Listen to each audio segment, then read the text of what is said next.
Everyone, this is Akshita. ఈ వీడియోలో నేను మీకు 9th class physics chapter 3 laws of motion explain చేయబోతున్నాను అనమాట. యాక్చువల్లీ ప్రీవియస్ లెసన్లో అంటే మోషన్ అనేటువంటి చాప్టర్లో మోషన్ అంటే ఏంటి అండ్ అందులో ఎటువంటి ఫ్యాక్టర్స్ ఇన్వాల్వ్ అయి ఉంటాయి, అదేవిధంగా యూనిఫామ్ మోషన్ అంటే ఏంటి, నాన్ యూనిఫామ్ మోషన్ అంటే ఏంటి, ఎగ్జాంపుల్స్, సో వీటి గురించి అంతా మనం డిస్కస్ చేసుకున్నాం కదా. ఓకే, మరి లాస్ ఆఫ్ మోషన్ గురించి మనం ఈ చాప్టర్లో తెలుసుకోబోతున్నాం అనమాట. We observe the changes in motion of many objects around us. We discussed the concepts of velocity and acceleration in the chapter motion. Okay, so మన చుట్టూ ఉన్నటువంటి ఏదైనా ఒక ఆబ్జెక్ట్ మోషన్లో ఉందనుకోండి, దాంట్లో ఎటువంటి చేంజెస్ అయినా ఉండొచ్చు.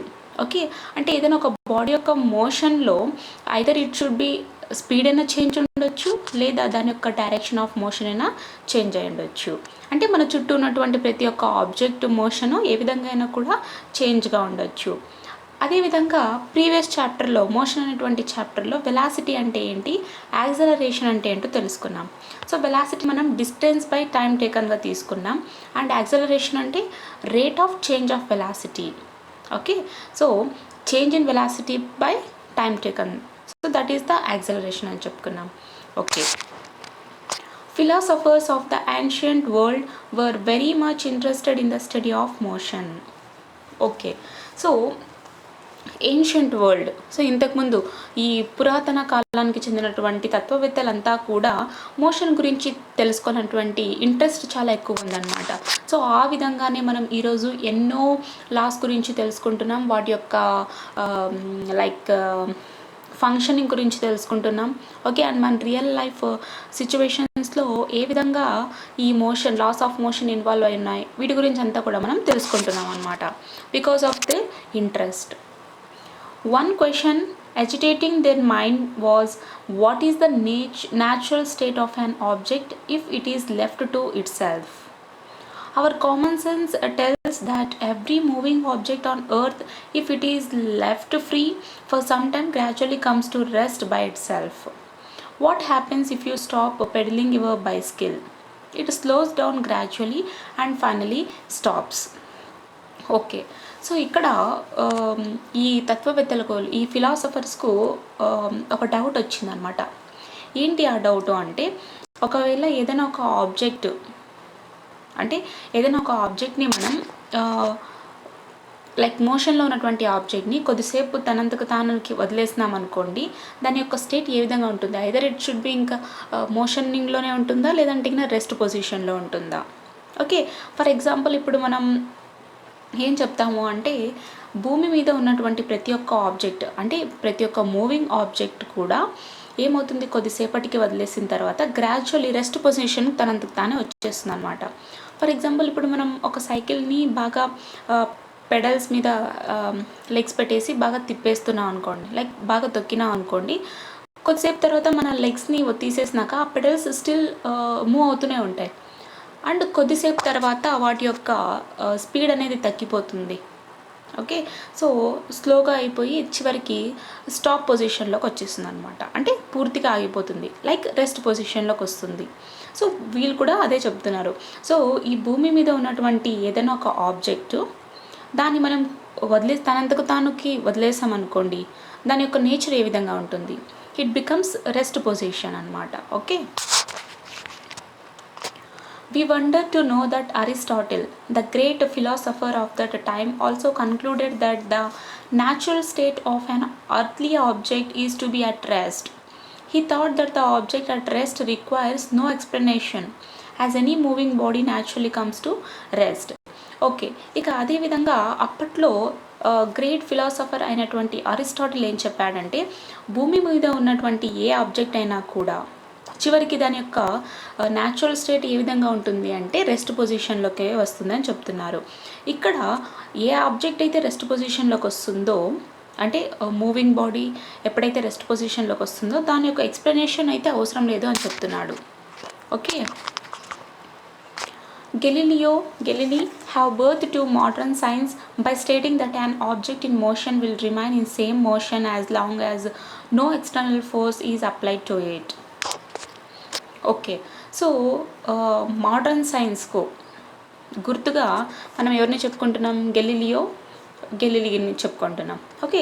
సో, ఇతను ఏం చెప్పాడు అంటే, ఏదైనా ఆబ్జెక్ట్ మోషన్‌లో ఉన్నట్టయితే స్టిల్ తిరిగి మనం ఎటువంటి ఎక్స్టర్నల్ ఫోర్స్ అప్లై చేయకుండా కూడా ఉన్నట్టయితే అది రిమైన్స్ సేమ్ పొజిషన్లో ఉంటుంది అని తను చెప్పడం జరిగిందనమాట.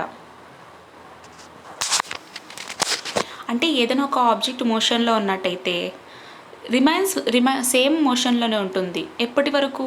మనం ఎక్స్టర్నల్ ఫోర్స్ అప్లై చేయనంత వరకు. సో ఇది ఎవరి point? Galileo point.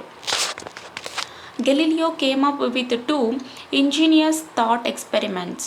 So Galileo వచ్చేసి 2 ఎక్స్పెరిమెంట్స్తో వచ్చాడనమాట. ఏంటి అంటే, he did his experiments on inclined planes with a smooth surface and observed that the smoother the surface, the further the ball travelled. He extended this argument and concluded that if the surface was perfectly smooth, the ball will travel indefinitely until encountered by another object. Okay. So ఇక్కడ Galileo వచ్చేసి 2 ఎక్స్పెరిమెంట్స్తో రావడం జరిగింది. And ఇతను ఏం చేశాడంటే, first inclined planes మీద experiment చేశాడనమాట. ఓకే. సో ఇన్క్లైన్డ్ ప్లేస్ వచ్చేసి స్మూత్ సర్ఫేసెస్ ఉంటాయి. ఓకే. దెన్ ఇప్పుడు ఒక బాల్ వచ్చేసి ట్రావెల్ చేస్తుంటుంది. And observe that the smoother the surface, the further the ball travelled. So inclined planes మీద బాల్ డ్రాప్ చేశాడనమాట. అంటే ఫర్దర్గా బాల్ అనేది ట్రావెల్ అవుతూ ఉంటుంది. సో దీన్ని బేస్ చేసుకుని అతను ఏం చెప్తున్నాడు అంటే, సో ఎప్పుడైతే సర్ఫేస్ పర్ఫెక్ట్గా స్మూత్గా ఉంటుందో అప్పుడు బాల్ వచ్చేసి ఇండెఫినెట్గా ఇంకొక అనదర్ బాల్కు టచ్ కానంత వరకు అది ట్రావెల్ చేస్తూనే ఉంటుంది. అంటే ఇంకొక బాల్ని కొలైడ్ ఢీ కొనడాన్నంత వరకు అది ట్రావెల్ చేస్తుంది అని తను చెప్పడం స్టార్ట్ అయిందనమాట.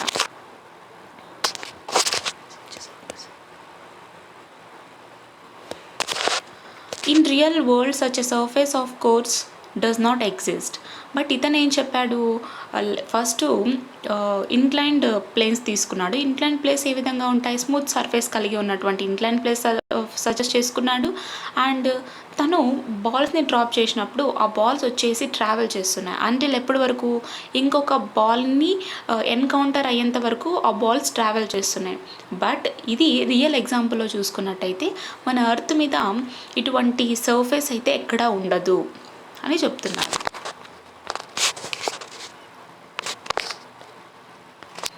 ఓకే. ఫస్ట్ ఇన్క్లైన్డ్ ప్లేన్స్ ఈ విధంగా తీసుకున్నప్పుడు సో డ్రాప్ అవుతుంటుంది. ఓకే. అండ్ మనం ఇంకొకటి చెప్పుకున్నాం, ఇన్క్లైన్డ్ ప్లేన్స్ మీద స్పీడ్ ఏ విధంగా ఉంటుంది? ఇంక్రీజ్ అవుతుంది. అంటే ఇక్కడ ఉన్నంత వరకు ఇక్కడ రావడానికి 1 సెకండ్ పడితే అండ్ అగైన్ ఇక్కడ రావడానికి 1 సెకండ్ పడుతుంది. అంటే టోటల్ స్పీడ్ ఏమైంది? ఇంక్రీజ్ అయింది. ఓకే. బట్ దీని యొక్క డైరెక్షన్ ఏ విధంగా ఉంది? ఈక్వల్ డైరెక్షన్, అంటే ఒకే డైరెక్షన్లో ఉంది. అండ్ నెక్స్ట్ బీలో చూసుకున్నట్టయితే ఇన్క్లైన్డ్ ప్లేన్ మీదకు మనం బాల్ని పుష్ చేస్తున్నాం, సమ్ ఫోర్స్ని అప్లై చేసి బాల్ని పైకి పుష్ చేస్తున్నాం. సో ఇక్కడ ఏమవుతుందంటే దాని యొక్క స్పీడ్ ఏమవుతుంది? తగ్గిపోతుంది అన్నమాట. బట్ డైరెక్షన్ ఏ విధంగా ఉంటుంది? స్టిల్ కాన్స్టెంట్గానే ఉంటుంది. ఇక అదేవిధంగా ఒక స్ట్రైట్ లైన్ మీద తీసుకున్నారు. సో స్ట్రైట్ లైన్ మీద మనం ఏదైనా ఒక ఆబ్జెక్ట్ని రోల్ ఆన్ చేసామనుకోండి, so it should goes like this. So లీనియర్గా వెళ్తుంది. అండ్ దాని యొక్క డైరెక్షన్ ఏ విధంగా ఉంటుంది? 1 డైరెక్షన్లోనే ఉంటుంది. ఓకే. సో ఫస్ట్ ఫిగర్ 1 ఏం చెప్తుంది? డౌన్వర్డ్ మోషన్లో. సో డౌన్వర్డ్ మోషన్లో వేస్తున్నాం, మనం జారబండి మీద ఆడుతుండడం మీద ఆ విధంగా. అండ్ నెక్స్ట్ 1B వచ్చేసి upward motion. And next C వచ్చేసి ప్లేన్ సర్ఫేస్, ఒక స్ట్రైట్ ప్లేన్ సర్ఫేస్ మీద. As shown in figure 1A, we observe that when a marble rolls down a slope it picks up the speed due to force of gravity of the earth. So ఇక్కడ ఏం చెప్పాను? First 1Aలో అంటే downward మోషన్లో ఏం జరుగుతుందంటే మార్బల్ని drop చేసినప్పుడు అది slow కిందకు అంటే రోల్ డౌన్ అవుతూ వస్తూ ఉంటుంది. సో దాని యొక్క స్పీడ్ ఏ విధంగా ఉంటుందంటే ఇంక్రీజ్ అవుతూ ఉంటుంది. దేనివల్ల ఇంక్రీజ్ అవుతుందని చెప్తున్నాడంటే అర్త్ యొక్క గ్రావిటేషనల్ ఫోర్స్ వల్ల బాల్ అనేది చాలా ఫాస్ట్గా స్లోప్కు రీచ్ అవుతుంది అని చెప్తున్నాడు. In figure 1b, when the object rolls up an inclined plane, its speed decreases. Now let us assume that a marble is moving on a level surface as shown in figure 1c. It has no reason to speed up or slow down. So it will continue to move with constant velocity. Okay, so 1b అంటే upward motion. Upward మోషన్లో మనం మార్బల్ని roll-up చేస్తున్నాం inclined plane మీద. So అది స్టార్టింగ్లో ఒక స్పీడ్తో ఉంటుంది అండ్ వెళ్తూ వెళ్తూ దాని యొక్క స్పీడ్ డిక్రీజ్ అయిపోతుంది అనమాట.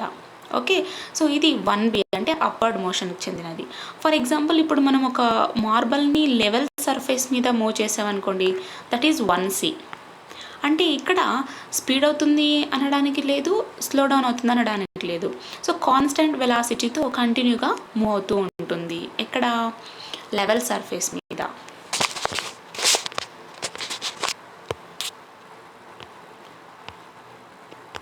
By this experiment, Galileo came to a conclusion which was in contrast to Aristotle's belief that the natural state of an object is rest. So first Galileo యొక్క స్టేట్మెంట్ ఏ విధంగా ఉంది?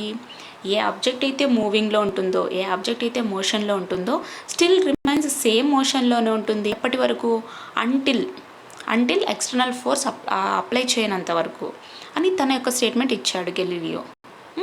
కానీ ఈ ఎక్స్పెరిమెంట్ ద్వారా తను ఏం తెలుసుకున్నాడు అంటే అరిస్టాటిల్ యొక్క స్టేట్మెంట్నే కరెక్ట్గా తను ఏకీభవిస్తున్నాడు అనమాట. ఏ విధంగా అంటే ఎప్పుడైతే మోషన్లో ఉన్నటువంటి ఆబ్జెక్టు ఇట్ సెల్ఫ్కి మనం వదిలేసామనుకోండి, రెస్ట్ పొజిషన్కి వచ్చేస్తుంది అనమాట. అంటే ఏదైనా ఒక ఆబ్జెక్ట్ యొక్క న్యాచురల్ స్టేట్ ఏ విధంగా ఉంటుంది? రెస్ట్ పొజిషన్లో ఉంటుంది.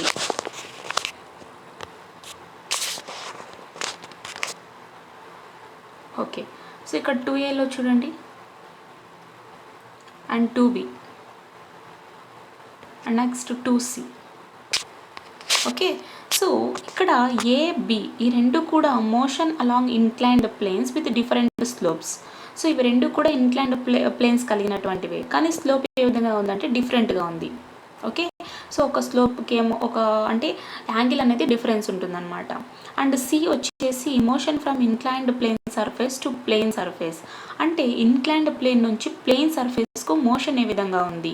2a అండ్ 2bలో చూసుకున్నట్టయితే ఇన్క్లైన్డ్ స్లోప్స్ రెండు కూడా ఇన్క్లైన్డ్ ప్లేన్సే, కానీ డిఫరెంట్ స్లోప్స్ కలిగి ఉన్నాయి. వాటి మీద మోషన్ ఏ విధంగా ఉంది. సో ఈ ఫిగర్ మనకు అలా ఎక్స్ప్లెయిన్ చేస్తూ ఉంది. Galileo observed that, as shown in figure 2a, the marble released from its initial height rolled down to the due to the force of gravity and then moves up the slope until it reached the initial height.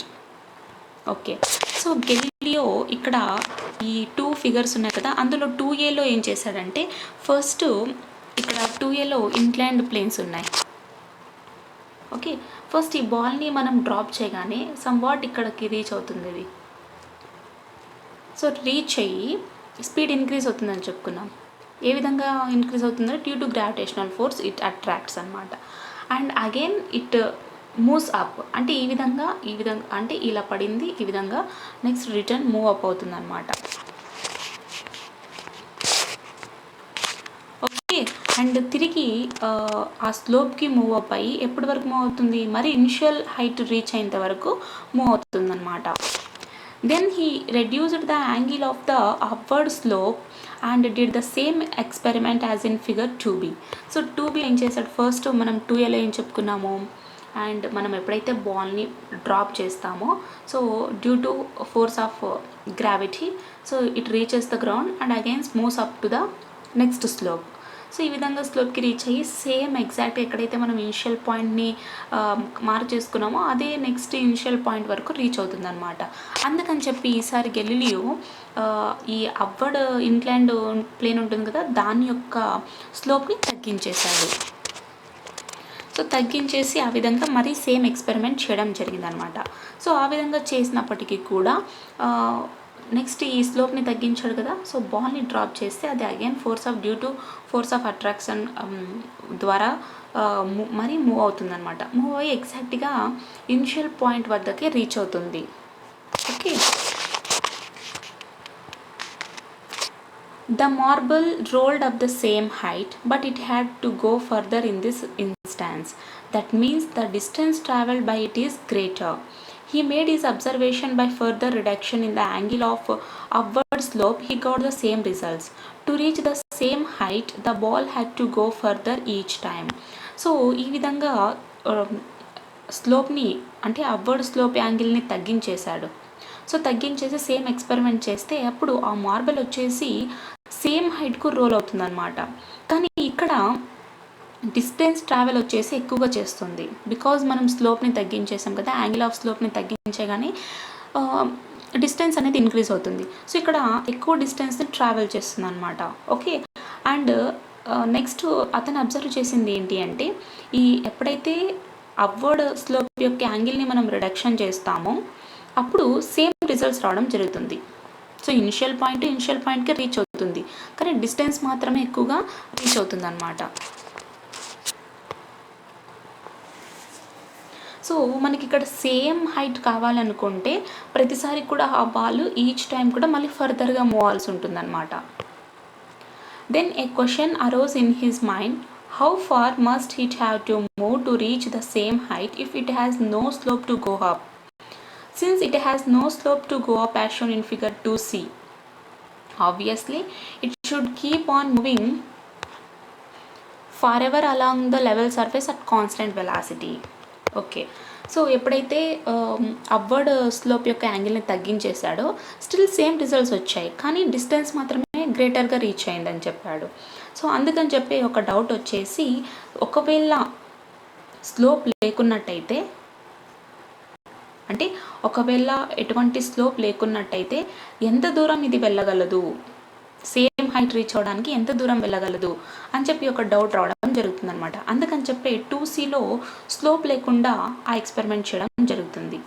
So ఆ విధంగా చేసినప్పుడు దాని యొక్క results ఏ విధంగా ఉంటాయంటే ఆ ball still move అవుతూనే ఉంటుంది విత్ కాన్స్టాంట్ వెలాసిటీతో. He concluded that the natural state of an moving object, if it is free of external influences, is uniform motion. What do you think of these experiments? Okay, so ఈ experiments ద్వారా first ఏం చేశాడు, inclined planes settle చేసుకున్నాడు. బాల్ని reach చేయగానే somewhat next స్లోప్కు move up అయింది. So move up అయినప్పుడు ఎక్కడి వరకు మూవ్ అప్ అయింది, ఎక్కడైతే ఇనిషియల్ పాయింట్ రీచ్ అయిందో అక్కడి వరకు మూవ్ అప్ అయింది. నెక్స్ట్ 2bలో ఏం చేశాడు అంటే స్లోప్ యొక్క యాంగిల్ని తగ్గించేశాడు. సో స్లోప్ యొక్క యాంగిల్ని తగ్గించేసినప్పటికీ కూడా సేమ్ పాయింట్లో రీచ్ అయింది, కానీ ఇక్కడ డిస్టెన్స్ మాత్రమే కొంచెం పెరిగింది. కాబట్టి ఇక్కడ ఇతను ఏం చేయాలనుకున్నాడంటే ఒకవేళ మనం స్లోప్ లేకున్నట్టయితే, మనం స్లోప్ పెట్టుకున్నట్టయితే ఎంతవరకు ఇది రీచ్ అవ్వచ్చు అంటే సేమ్ హైట్ని రీచ్ అవ్వడానికి ఎంత దూరం వెళ్తుంది అని చెప్పి ఒక డౌట్ రావడం జరుగుతుంది. కాబట్టి అతను స్లోప్ని తీసేస్తాడనమాట. నెక్స్ట్ అప్వర్డ్ స్లోప్ని తీసేసి డౌన్వర్డ్ ప్లేన్ నుంచి లెవెల్ సర్ఫేస్కు లింక్ చేస్తాడు. So that is this one. So అలా చేసినప్పుడు ఆ బాల్ కాన్స్టెంట్ వెలాసిటీతో ఆ లెవెల్ సర్ఫేస్ మీద కంటిన్యూస్గా మూవ్ అవుతూ ఉంటుందన్నమాట. సో దీన్ని బట్టి తను ఏం చెప్పుకున్నాడంటే ఏదైనా ఒక మూవింగ్ ఆబ్జెక్ట్ యొక్క స్టేట్ ఎప్పుడు అంటే ఒక మూవింగ్ ఆబ్జెక్ట్ యొక్క న్యాచురల్ స్టేట్ని ఏ విధంగా చెప్తున్నాడు అంటే ఎక్స్టర్నల్ ఇన్ఫ్లుయెన్సెస్ అంటే ఎక్స్టర్నల్ ఫోర్సెస్ అప్లై చేయనంత వరకు ఆ బాడీ వచ్చేసి యూనిఫామ్ మోషన్తో ఉంటుంది అని చెప్తున్నాడు. ఓకే, సో ఈ ఎక్స్పెరిమెంట్స్ ద్వారా మనకేం తెలుస్తున్నాయి, ఎగ్జాక్ట్లీ తను చెప్పినటువంటి పాయింట్నే మనకు అర్థమవుతున్నాయి.